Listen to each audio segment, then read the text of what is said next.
Assalamualaikum students, welcome to Ultra Learning Academy।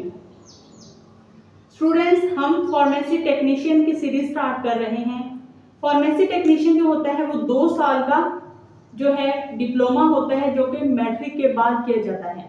उसका benefit क्या होता है कि 2 साल का जब आप डिप्लोमा कंप्लीट कर लेते हैं तो आप अपना मेडिकल स्टोर ओपन कर सकते हैं। क्योंकि अगर आप जॉबलेस हैं और जाहिर है इनकम के लिए हर कोई परेशान है, तो ये आपके लिए बेस्ट अपॉर्चुनिटी है। आप मैट्रिक के बाद 2 साल का फार्मेसी टेक्नीशियन का डिप्लोमा करें और अपना जो है मेडिकल स्टोर ओपन कर सकते हैं। तो इसका मैं आपको पहले ब्रीफ सा इंट्रोडक्शन दूंगी कि फार्मेसी टेक्नीशियन के एग्जाम्स किस तरह होते हैं, कितने सब्जेक्ट्स होते हैं और उसमें से किस तरह से पेपर्स आते हैं। तो चलते हैं हम इंट्रोडक्शन की तरफ। फार्मेसी टेक्नीशियन के जो है 6 बुक्स होती हैं। Anatomy and physiology,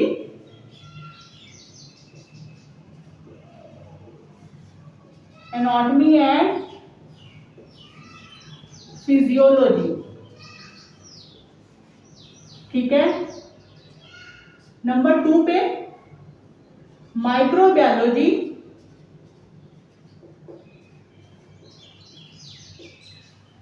and biochemistry.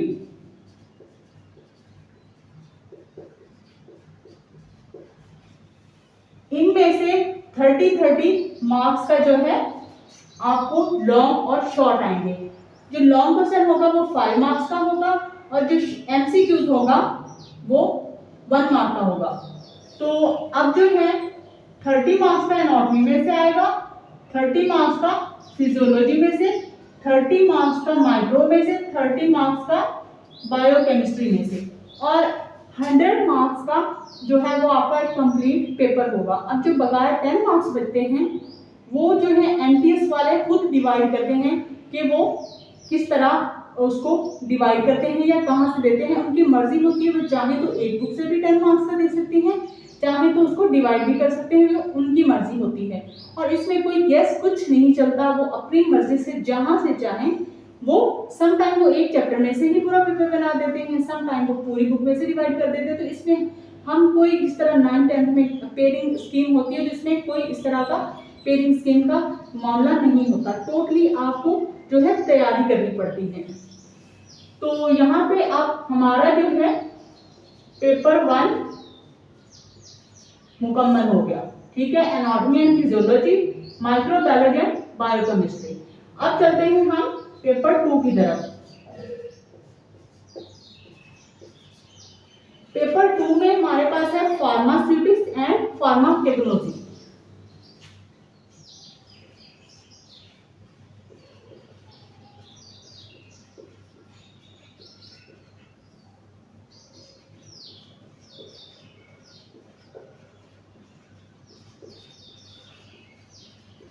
अब ये 2 बुक्स हैं, तो ईच बुक्स हैव 50 मार्क्स। इन दोनों में से 50-50 मार्क्स का जो है पेपर आएगा। उसको डिवाइड किस तरह किया जाएगा, 25 मार्क्स के एमसीक्यूज और 25 मार्क्स का शॉर्ट। शॉर्ट का जो है शॉर्ट और लॉन्ग दोनों इसको कह सकते हैं क्योंकि 5 मार्क्स का होता है और आपने उसकी 1.5 या 2 शीट्स लाजमी अटेम्प्ट करनी होती है अच्छी सी हेडिंग के साथ, ठीक है। यहाँ पे हमारा पेपर्स का इंट्रोडक्शन जो है मुकम्मल हो गया। इसमें प्रैक्टिकल होता है, वो भी 100 मार्क्स का होता है, एक सब्जेक्ट का वाइवा होता है, उसके बाद जाके या आपका जो है ये एक साल जो है मुकम्मल होता है, ठीक है। यहाँ पे अब आपको यहाँ तक समझ आ गई कि पहली बुक जो है वो 4 पेपर है, 4 बुक्स पर मुश्तमिल है और दूसरा पेपर है जो 2 बुक्स पर मुश्तमिल है। तो हम स्टार्ट लेंगे एनाटॉमी एंड फिजियोलॉजी से, फर्स्ट ईयर की एनाटॉमी एंड फिजियोलॉजी। तो ये बायोलॉजी की 2 मेन ब्रांचेस हैं। बायोलॉजी की बेहद ब्रांचेस हैं, बेशुमार ब्रांचेस हैं, लेकिन हम जिनको स्टडी कर रहे हैं वो है एनाटॉमी एंड फिजियोलॉजी। तो बायोलॉजी क्या होती है,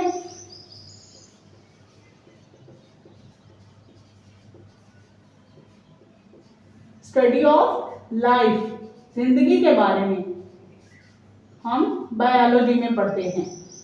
अब हम जो पढ़ने जा रहे हैं इसकी branches two main branches: anatomy and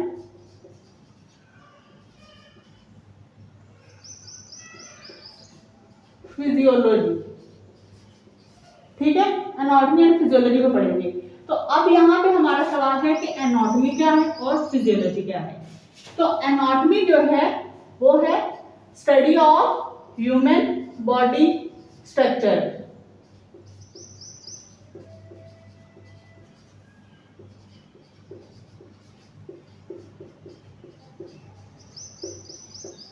study of human body structure मतलब इंसानी साख के बारे में। एनाटॉमी हमें बताती है कि हमारे जो बॉडी के अज़ा हैं वो कहाँ पर हैं, किस जगह पर हैं और उनका जो है शेप, उनका साइज क्या है।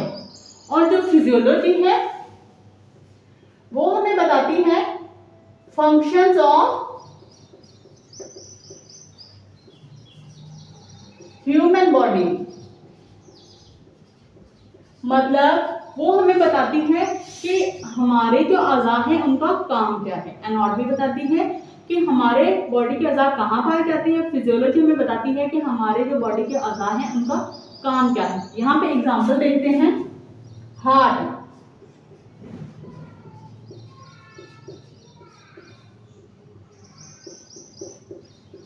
अब हार्ट जो है एनाटॉमी हमें बताएगी कि ये चेस्ट में है और फिजियोलॉजी हमें बताएगी कि इसका जो है काम है पंपिंग ब्लड, खून को सप्लाई करता है। ठीक है, पूरी बॉडी में हमारे खून को सप्लाई करता है। अब यहाँ पे सेकंड एग्जांपल हम लेंगे जो है लंग्स। लंग्स ले लेते हैं। लंग्स का काम होता है ब्रीदिंग, हम इंसान को सांस में हेल्प करता है। लंग्स के जरिए हम सांस लेते हैं। ठीक है, नंबर 2 पे किडनीज, सॉरी नंबर 3 पे किडनीज का काम क्या है। किडनीज हमारे जो है ब्लड को फिल्टर करता है। हमारे जो किडनीज हैं दो, वो हमारे ब्लड को फिल्टर करते हैं। ग्रॉस एनाटॉमी जो है body structures that can be seen with naked eyes, मतलब एनाटॉमी की जो पहली ब्रांच ग्रॉस एनाटॉमी है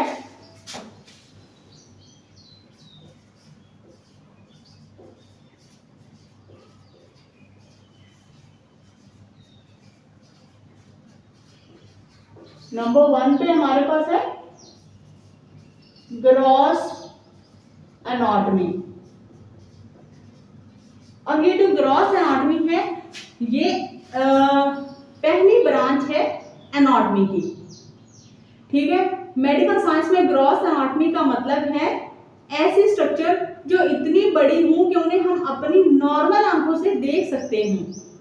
इसीलिए ग्रॉस एनाटॉमी में उन बॉडी पार्ट्स का स्टडी किया जाता है जो बिना माइक्रोस्कोप के नजर आ जाते हैं। मिसाल के तौर पर हार्ट, लंग्स, लीवर, किडनीज।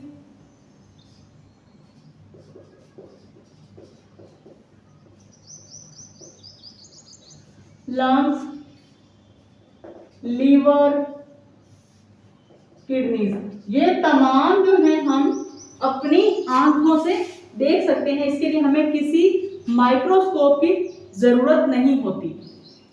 तो एनाटॉमी लैब में ह्यूमन बॉडी या स्केलेटन को स्टडी करते हैं तो वो ग्रॉस एनाटॉमी पढ़ रहे होते हैं। यहाँ एक बात हमेशा याद रखिएगा कि ग्रॉस एनाटॉमी हमें ऑर्गन्स की शेप, साइज, पोजीशन और उनके एक दूसरे के साथ रिलेशन को समझाने में मदद देती है। इस ब्रांच की नॉलेज डॉक्टर, सर्जन और फार्मेसी टेक्नीशियन जो होते हैं सबके लिए बहुत इंपॉर्टेंट है, क्योंकि मेडिसिन का इफेक्ट किस ऑर्गन पर होगा या ये तभी समझ आएगा जब ऑर्गन की लोकेशन जो है या उसकी स्ट्रक्चर का हमें पता होगा। ठीक है, अब नेक्स्ट हमारे पास उसकी जो सेकंड ब्रांच है वो हमारे पास है हिस्टोलॉजी। अब जो है histology group of similar cells perform same functions.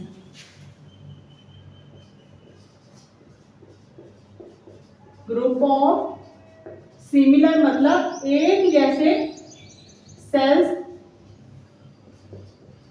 जो कि ह्यूमन बॉडी में काम करते हैं। सेल से मिलकर क्या बनता है?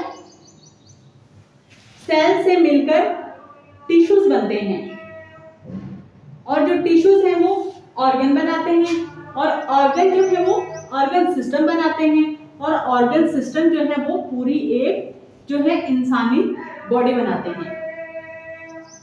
ठीक है, हिस्टोलॉजी जो है वो टिश्यूज को और माइक्रोस्कोप रिक्वायर्ड होता है इसमें। ठीक है, क्योंकि हम इसे अपनी आंख से नहीं देख सकते। अब टिश्यू सिमिलर सेल्स का ग्रुप होता है जो मिलकर एक ही फंक्शन परफॉर्म करते हैं। अब सवाल यह है कि टिश्यू को देखने के लिए माइक्रोस्कोप की जरूरत क्यों पड़ती है? क्योंकि टिश्यू बहुत छोटे होते हैं और नेकेड आई से क्लियरली नजर नहीं आते। इसी वजह से हिस्टोलॉजी को माइक्रोस्कोपिक एनाटॉमी की ब्रांच कहा जाता है। हॉस्पिटल की लेबोरेटरी में जब डॉक्टर बायोप्सी का सैंपल भेजता है तो हिस्टोपैथोलॉजिस्ट उस टिश्यू को माइक्रोस्कोप के नीचे एग्जामिन करता है। इसी एग्जामिनेशन से पता चलता है कि टिश्यू हेल्दी है या उसमें इन्फेक्शन है, इन्फ्लेमेशन है या खुदा न खास्ता कैंसर जैसी डिजीज मौजूद है। ठीक है, यहाँ पे हमारी जो है सेकंड ब्रांच हिस्टोलॉजी मुकम्मल होती है। अभी हम चलते हैं नंबर 3 की तरफ जो कि हमारी ब्रांच है एम्ब्रियोलॉजी।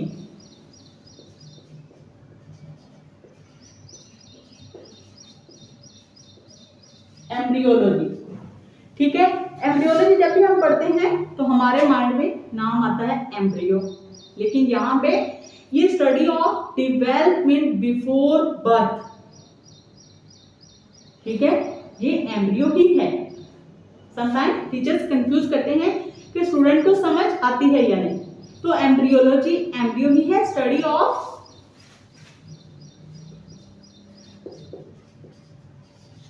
डेवलपमेंट। डेवलपमेंट किसको कहते हैं?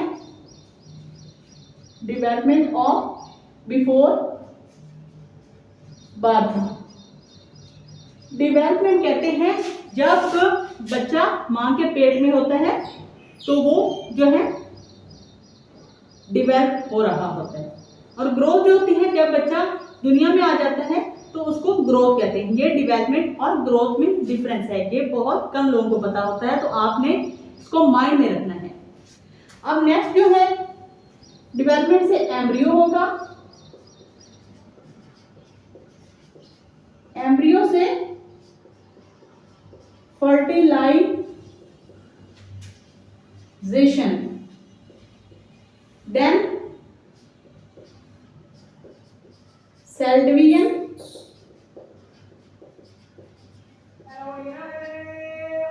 Growth and development.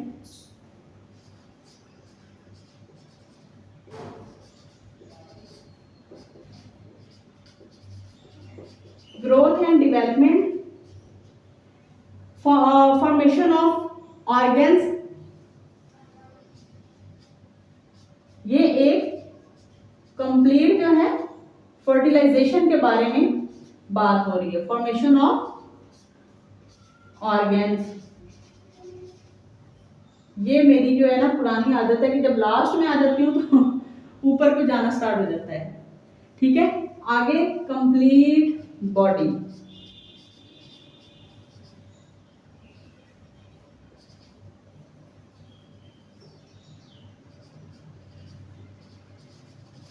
यहां पे आपने देखा कि embryology study of development before birth, उसके बाद एम्ब्रियो बनता है, एम्ब्रियो के बाद फर्टिलाइजेशन स्टार्ट होती है, फर्टिलाइजेशन के बाद cell division, then growth and development, formation of organs, अज़ा का बनना, देन जो है brain development, heart development, lung development. इन सारी चीजों से हमें जो है एम्ब्रियोलॉजी का अंदाजा हो जाता है।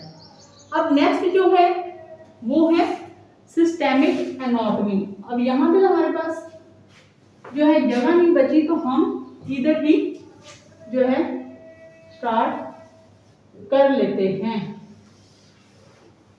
यहां पे हम पढ़ेंगे सिस्टेमिक एनाटॉमी। हमारे पास पहले 3 हो चुकी है, ये है चौथी डाय।